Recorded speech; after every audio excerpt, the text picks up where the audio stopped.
Hello friends, welcome back to my channel JSSC वाला। चलिए सामान्य अध्ययन जनरल नॉलेज हम लोग करने वाले हैं। सेट नंबर 10 है, ठीक है।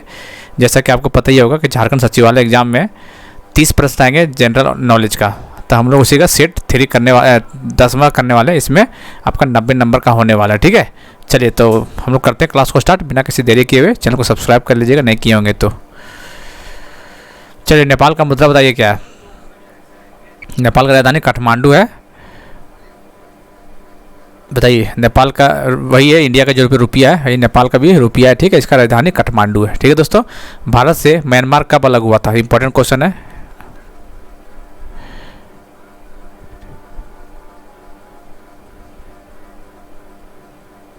चलिए, कब हुआ था दोस्तों, तो याद रखिएगा 1937 में भारत से म्यांमार अलग हुआ था। बर्मा नाम था पहले, ठीक है। बर्मा नाम था 1937 में, ठीक है।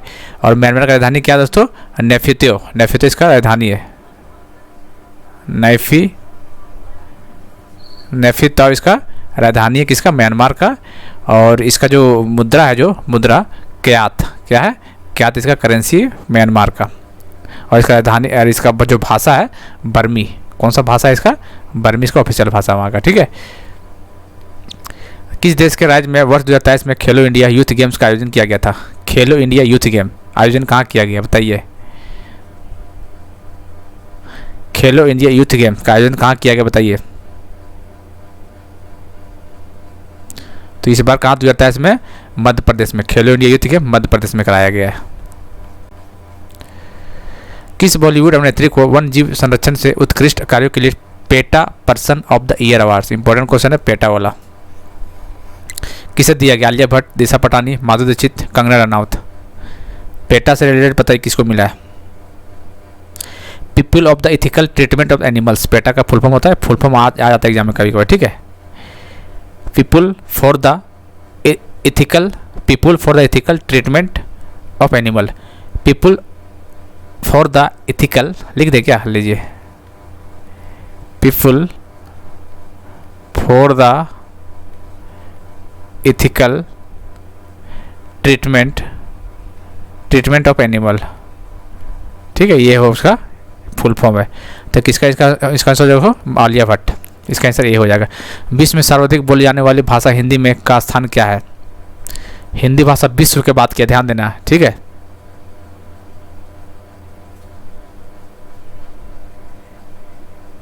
तो कौन सा दोस्तों आता है, तीसरा याद रखना। पहला कौन सा दोस्तों, फर्स्ट में कौन आता है, इंग्लिश। दूसरा कौन आता है, चाइना का भाषा कौन सा आता है, दूसरा मंदारिन। दूसरा, तीसरा आता है हिंदी, याद रखना है आपको। पहला इंग्लिश, मंदारिन, फिर तीसरा हिंदी। पहला इंग्लिश, दूसरा मंदारिन, तीसरा हिंदी। और चौथा कौन आता बताइए।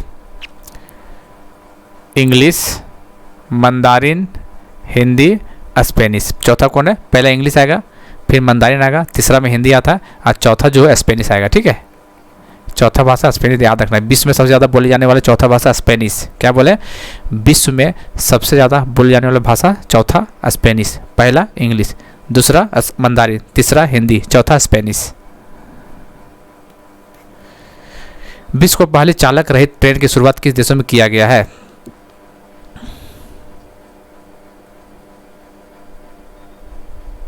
जर्मनी में। कहाँ दोस्तों, जर्मनी इसका आंसर हो जाएगा।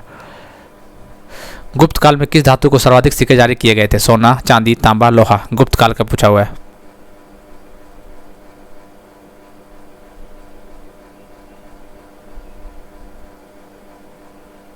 दिनार, बोलिए, याद रखिए, दिनार किसका, सोना।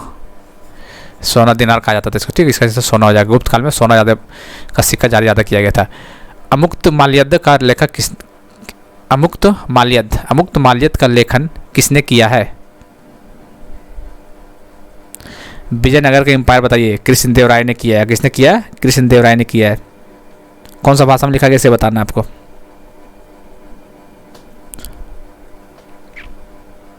बताइए, ये कृष्णदेवराय का इसका आंसर तो हो जाएगा।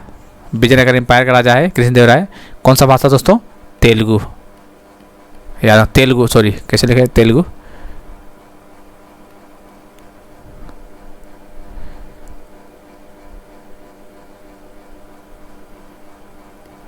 यार ठीक है, तेलुगु।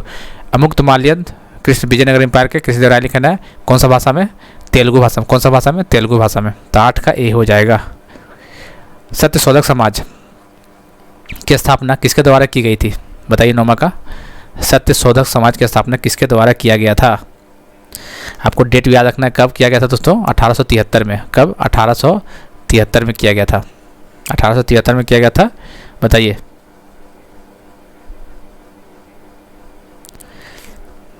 तो ज्योतिबाई फुले इसका आंसर। इसका बहुत फेमस बुक है, क्या नाम है? गुलामगिरी। ठीक है, गुलामगिरी याद रखना है। गुलामगिरी याद रखना है। किसका किताब है ये? ज्योतिबाई फुले, जो कि 1873 में सत्यशोधक समाज का स्थापना की थी। भारत में राजस्व एकत्र करने के अस्थायी बंदोबस्त की प्रणाली की शुरुआत की गई थी, कौन किया था? भारत में राजस्व एकत्र करने के अस्थायी बंदोबस्त की प्रणाली शुरू किसने किया था दोस्तों? तो क्या था? लॉर्ड कॉर्नवालिस ने किया था। कौन? लॉर्ड कॉर्नवालिस ने किया था। कौन? लॉर्ड कॉर्नवालिस ने किया था 1793 ईस्वी में। ठीक है, चलिए। गांधी इरविन समझौते में निम्नलिखित में से कौन सी एक शर्त नहीं रखी गई थी? गांधी इरविन जो हुआ था, आपको पता ही होगा कब हुआ था। 1931 5 मार्च, आपको डेट याद रखना पड़ेगा। कब हुआ था दोस्तों? 5 मार्च 1931 हुआ था। 5 मार्च 1931 तक कौन सा समझौता नहीं रखा गया? तो वो बात पूछा हुआ है। नमक टैक्स हटाना, कानूनी तौर पर उत्पादन, व्यापार और बिक्री करने की अनुमति देना, ये बात तो सही है। खाद्य उत्पादन पर टैक्स हटाना, क्वेश्चन क्या था यार? एक बार देखना पड़ेगा। गांधी समझौते में निम्नलिखित में से कौन सी एक शर्त नहीं रखी गई थी? नहीं रखी गई थी। ठीक है, चलिए। नमक टैक्स हटाना, कानूनी तौर पर उत्पाद, व्यापार, बिक्री करने की अनुमति देना, ये बात तो रखी गई थी। खाद्य उत्पाद पर टैक्स हटाना, खाद्य उत्पाद पर टैक्स हटाना, इस पे नहीं रखा गया था। ठीक है। भारतीय राष्ट्रीय कांग्रेस द्वारा गोलमेज सम्मेलन में भाग लेना, सही है। भारतीय राष्ट्रीय कांग्रेस को सविनय आंदोलन रोकना होगा, सही है। तो इसका आंसर बी होगा। ठीक है, खाद्य उत्पादन पर टैक्स हटाना, ये बात नहीं बोला गया था। इसका आंसर बी हो जाएगा। बॉम्बे में गेटवे ऑफ इंडिया की आधारशिला किस वर्ष रखे गए थे? गेटवे ऑफ इंडिया कहाँ पे था? देखो, इंडिया गेट दिल्ली में है और गेटवे ऑफ इंडिया याद रखना है। गेटवे ऑफ इंडिया मुंबई में है और इंडिया गेट दिल्ली में, ध्यान रखना, कन्फ्यूज मत होइएगा।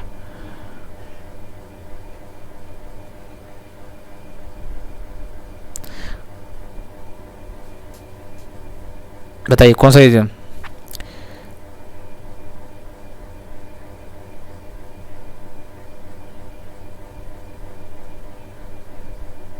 चलिए, भारत का प्रवेश द्वार भी बोला जाता है। गेट ऑफ इंडिया का भारत का प्रवेश द्वार भी बोला जाता है।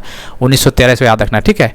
1913 ईस्वी में याद रखना, राज जॉर्ज पंचम एवं महारानी मेरी के मुंबई के आगमन के टाइम इसको बनाया गया था। ठीक है, 1913 ईस्वी याद रखना। भारतीय उपमहाद्वीप मूलतः एक अंग था। तो भारतीय कैसा था ये? गोंडवाना लैंड। कौन सा लैंड? गोंडवाना। 13 का डी, सबसे बड़ी मानव निर्मित झील कौन सी है? सबसे बड़ी मानव निर्मित झील कौन सी है? तो गोविंद सागर। कौन सा दोस्तों? गोविंद सागर। चलो बताइए कौन सा बांध पर है? गोविंद सागर भाखड़ा बांध। कौन सा? याद रखना, भाखड़ा बांध। गोविंद सागर भाखड़ा बांध पर स्थित है। ठीक है, भाखड़ा बांध पर स्थित गोविंद सागर सबसे बड़ी मानव निर्मित झील है। केरल के साइलेंट वैली नीरव घाटी में स्थित वन किस प्रकार के वन का एक उदाहरण है? सबसे पहले पूछेगा साइलेंट वैली कहाँ पे? तो आपको याद रखना केरल है। किसका एग्जाम्पल है वो पूछा हुआ है।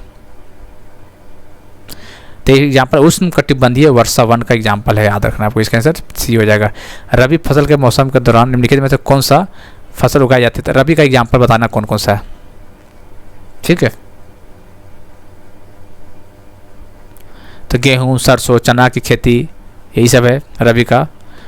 ठीक है, चावल, मक्का, ये सब खरीफ करो फिर। ठीक, चावल, मक्का हो गया, कपास, ये सब, बाजरा, ये सब क्या खरीफ का है। रबी का इसका आंसर सी हो जाएगा।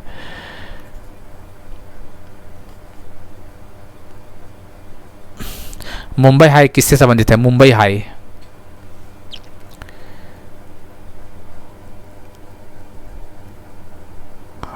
किससे संबंधित है? पेट्रोलियम से। अरे चावल,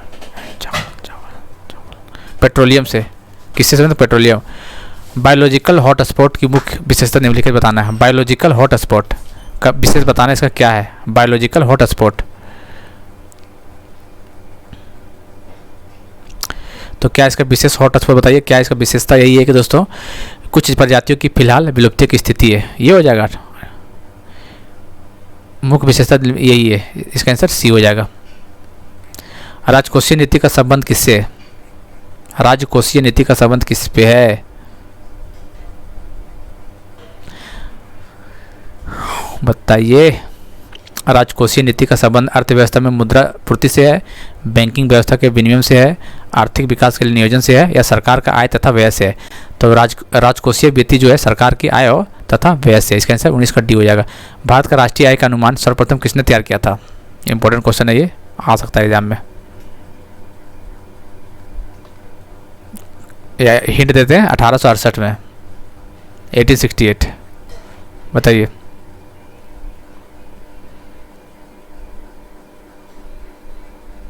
बुक का नाम बता दे क्या? इसका फेमस बुक है poverty and un-British rule in India.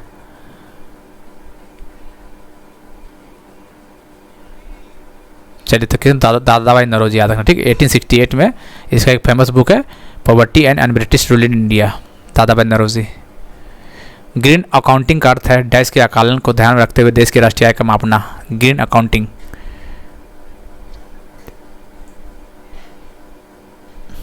तो क्या होगा? प्रदूषण और पर्यावरण को क्षति, प्रदूषण और पर्यावरण क्षति, इसका आंसर हो जाएगा सी। 21 का। किस पंचवर्षीय योजना को मानव विकास को सभी विकासों को प्रयास का मूल्य बताया गया था?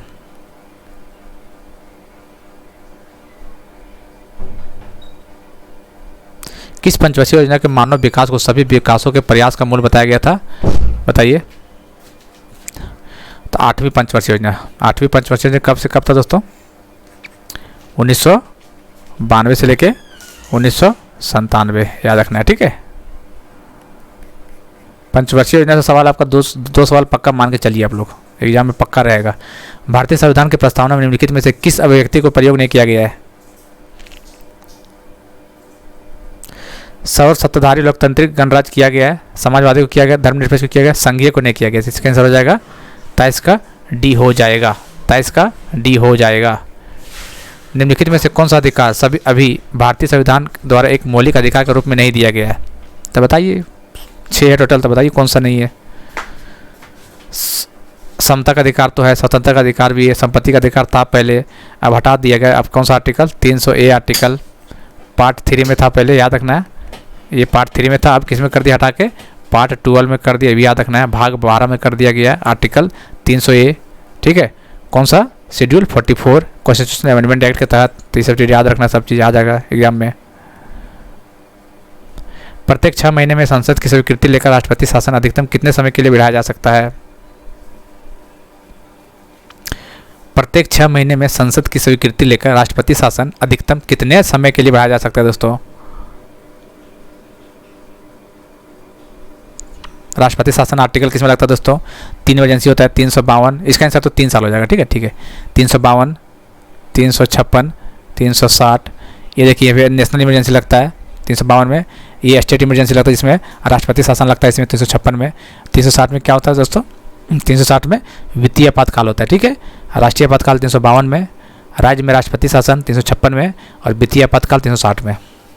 पंचायती राज किस सिद्धांत पर आधारित है? सत्ता के विकेंद्रीकरण पर। किस पे? सत्ता के विकेंद्रीकरण पर पंचायती राज स्थित है, सिद्धांत आधारित है इस पे। Ratan and Tata the authorised biography पुस्तक का रचनात्मक कौन है? शशि थरूर, सूर्य प्रकाश, तुषार कपूर, थॉमस मैथ्यू।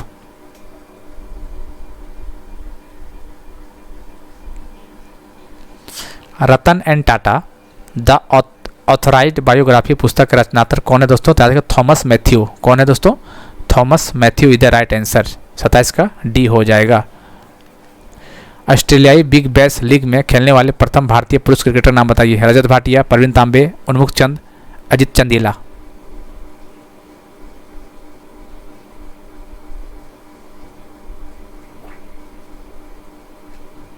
तो कौन था? उन्मुख चंद, ठीक है। क्या नाम है इसका? उन्मुख चंद, याद रखना इसके बारे में दोस्तों। भारतीय ऑस्ट्रेलियाई बिग बैश खेलने वाले प्रथम भारतीय बना था उन्मुख चंद। याद रखिए दोस्तों, 2012 ईस्वी में, इसका डेट याद रखना, 2012 ईस्वी में अंडर 19 वर्ल्ड कप जिताया था। अंडर 19 का विश्व कप जिताया था इसके कप्तानी में, याद रखना है। कब? उन्मुख चंद 2012 में अंडर 19 के जब मैच हुआ था, इंडिया जीता था, उसमें कप्तान कौन थे? उन्मुख चंद ही थे। तो इसका आंसर याद रखना है सी, 28 का सी। निम्न में से किसके अनुसार सामुदायिक विकास योजना एक प्रक्रिया है जो संपूर्ण समुदाय के लिए आर्थिक एवं सामाजिक विकास की परिस्थितियों को उत्पन्न करती है और जो पूर्ण रूप से समुदाय की प्रेरणा पर निर्भर करती है?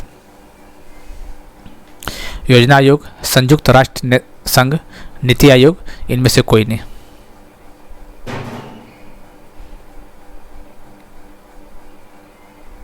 बताइए। तो इसका आंसर होगा बी, संयुक्त राष्ट्र संघ। इसका आंसर बी हो जाएगा। ठीक है, चलिए लास्ट क्वेश्चन बताइए। झारखंड के कुल क्षेत्रफल के कितने प्रतिशत क्षेत्र में वन पाया जाता है?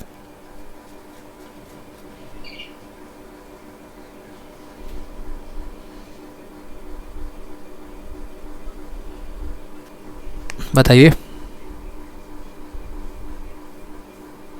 चलिए, तो कहाँ दोस्तों? 29.76। सबसे ज़्यादा वन कहाँ पे पाया जाता है एरिया वाइज देखा जाए तो पश्चिमी सिंहभूम है, और परसेंटेज वाइज पूछा जाए तो लातेहार। ये भी याद रखना है, परसेंटेज वाइज लातेहार और एरिया वाइज पश्चिमी सिंहभूम। और सबसे कम बोलेगा ये वन, परसेंटेज वाइज पूछा जाए या फिर एरिया वाइज तो क्या रखिएगा याद, इसमें क्या नाम था इसका? जामताड़ा। ठीक है, याद रखिए, कन्फ्यूज मत होइएगा। चलिए दोस्तों, तो चैनल को सब्सक्राइब नहीं किएगा तो जाने से पहले एक बार कर लीजिएगा। जैसे सीजीएल का स्टूडेंट होंगे तो करिएगा जरूर। ठीक है, मिलते हैं अगले वीडियो में। और इसका अलग से प्लेलिस्ट बना दिए, जैसे सीजीएल जीके के नाम से, कोई दिक्कत नहीं होगा। ठीक है, सारे सब्जेक्ट का प्लेलिस्ट बना हुआ अलग से, कोई दिक्कत नहीं होने वाला है। ठीक है।